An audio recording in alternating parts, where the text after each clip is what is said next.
Allez, start. Et ouais, c'est impressionnant quand même.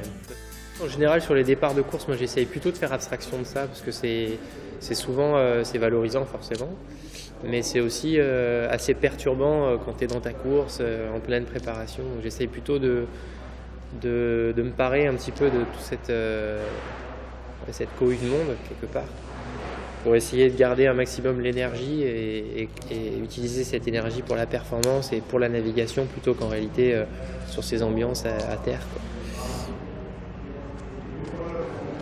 Ah, ça m'évoque la puissance, quoi. Tu sens vraiment que ça pousse, quoi. Ça pousse de l'eau, ça déménage, quoi. C'est vraiment une image qui est symbolique de la puissance de ces bateaux, de la puissance de cette course. Au-delà de la beauté de la photo, c'est vraiment pour moi le phénomène de puissance qui ressort vraiment du lot, quoi.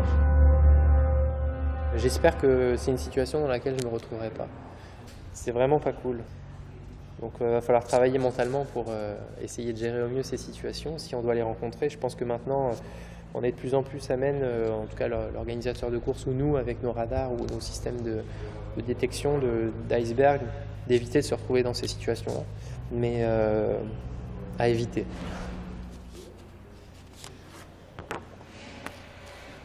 Là c'est tartine, hein, c'est sûr que ça va vite là pour le coup. Là l'engagement, quelque part tu le vois dans l'attitude du marin, de Bertrand, et tu vois aussi dans le comportement du bateau. C'est quand même pas une course de 4 jours, c'est pas une course d'une demi-heure, c'est une course de 2 mois et demi. Et c'est un petit peu comme quand on compare un sprint et puis un marathon, le coureur il n'a pas forcément le même rythme. Là je pense que c'est un petit peu pareil, sauf que à l'intérieur de ce rythme-là, il y a forcément des phases où tu montes à 190 plus minutes et d'autres où tu vas être à 50, quoi. Donc c'est arriver justement à gérer au mieux ces phases-là pour pouvoir avoir une durabilité dans l'événement.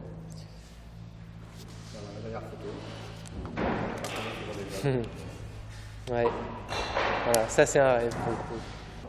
Quand je m'imagine rentrer après cette course-là, je m'imagine rentrer soit en vainqueur, soit, même si c'est prétentieux de dire ça, mais c'est ce que je cherche quelque part, mais soit avec une performance entre les mains, quoi. Je m'imagine pas juste rentrer pour rentrer et être fier d'avoir fait le tour du monde. C'est pas quelque chose encore une fois, que je recherche.